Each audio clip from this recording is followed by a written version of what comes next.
So guys, as you've seen from the title of the video, I've bought yet again another car, and this is actually going to replace the Fabia on the channel, because although I still need a car for work, this is going to be the new workhorse of the channel. We're going to start towing, picking up cars, so we needed something that was up to the challenge really. And I've been looking at these cars for a while now. I think it's perfect. This one was a very cheap example, and in this video you're about to find out exactly why. It was a very cheap example, but there's nothing we can't fix.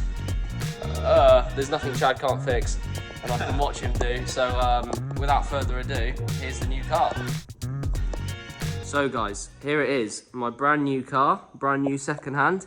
Here we have a 2005 BMW E91 330D Estate. And this car is absolutely beautiful, finished in nose blue with some beautiful factory body lines, as you can see here. Here, and here. The bonnet is actually in this satin finish deliberately. It's for extra aerodynamics. We've got some natural weight reduction occurring on this corner here. Yeah, boy. Really beautiful, and it's all complemented by the two-tone rear bumper that someone has fitted. Absolutely lovely. This is actually an M Sport bumper, so probably one of the best parts about the entire car. As you can see inside, true workhorse. Millions of tyres in here that we have been shotting. If anyone needs part ones, anyone that needs part ones, hit me up on Instagram, tag me for 10% off, you know the deal. what more can I say? What more? Inside this BMW 330D, we have a beautiful cream interior. As you can see, there's no iDrive. And I've been told that's actually a good thing because they go wrong. This car is fitted with a 6-speed manual box. This is supposed to be the stronger option between this and the automatic, so that's brilliant. The car isn't in a terrible condition inside. Coming round to the driver's side, we can see the only wear on the interior is this seat here, with a scratch there. And another look around this beautiful wagon. Dual zone climate control, cruise control, exterior door handle lights when they work. So that's a quick introduction to the car, and now we've got to tell you what was wrong with it. So first of all, it had a sticking rear caliper. I sorted this out the day after I bought it because I've been driving it since, and that was really unsafe and it wasn't driving properly. Second of all, the DPF was clogged, and we pretty much managed to sort that out on the drive home with some spirited throttle actuation. So the next plan is clear out the DPF, do an EGR delete and get it mapped just for a little better economy and performance. So that brings us to the current day where we have incurred a new issue. Go on Chad, pull it up for us. What's gone wrong? This, and this. Oh dear. In all seriousness, what has gone wrong, Chad? The alternator. So today we will be replacing this alternator. This charges the battery up. Still. Well, it doesn't still. Well, it doesn't anymore still. So we're replacing the alternator, and we'll show you exactly how to do that. Along with that, I've got a brand new second-hand Bosch battery to go in here. First bit off. First bit.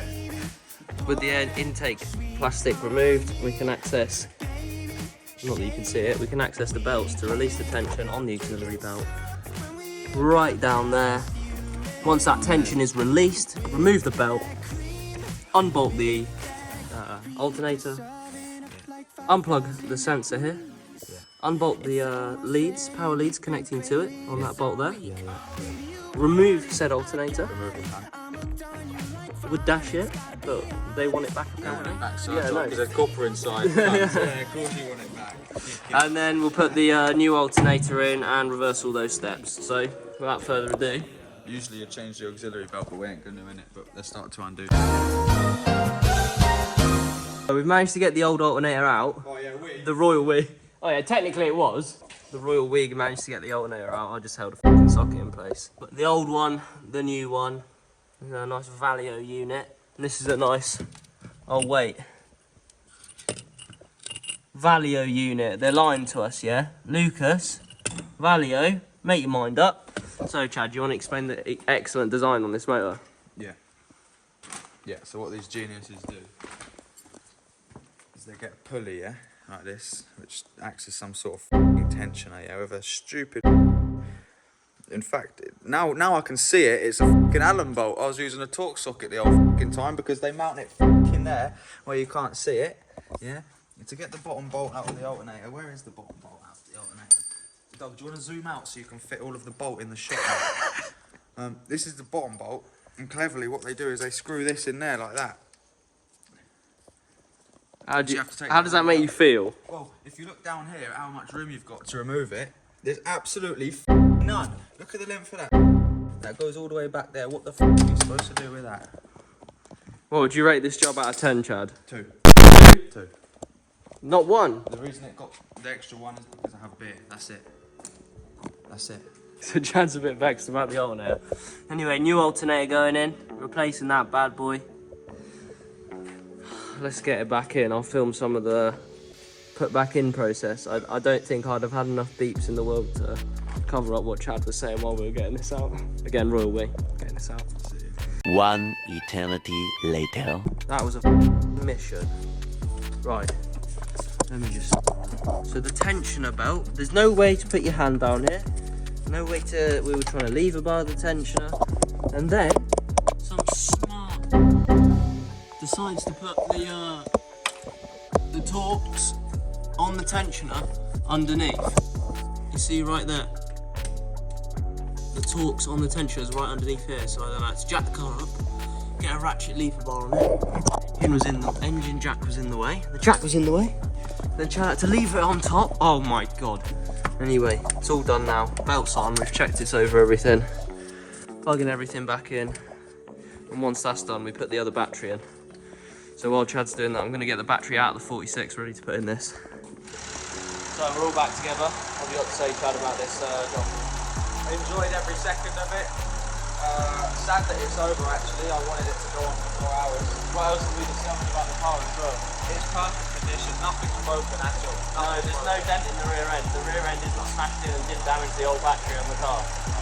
Definitely not. Okay guys, there's absolutely no damage to the outside of this battery, which was powering my car. No damage, that's absolutely fine. So, obviously, if a car's got a different colour rear bumper, it's been rear-ended. But, you know, the whole back end is still smashed in it. So, God knows what else is wrong with it. We're gonna have to catch us in the next episode where we go through everything else that's wrong with this car. We're going to have a proper look underneath, and then we're going to give it a full service, as well as anything else that needs doing desperately.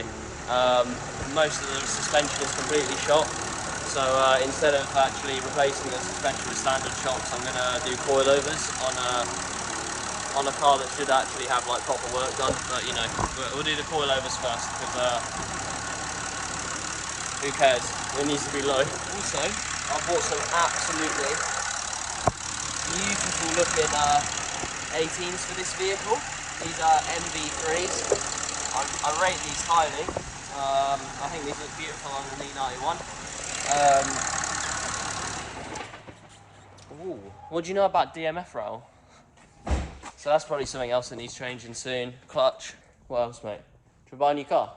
So that concludes this video. I hope you enjoyed watching. Next time this E91 is on the channel, Chad and I will be doing a full breakdown on everything wrong with the car, and we'll give a breakdown of what it will cost to put everything right. Until next time, peace out.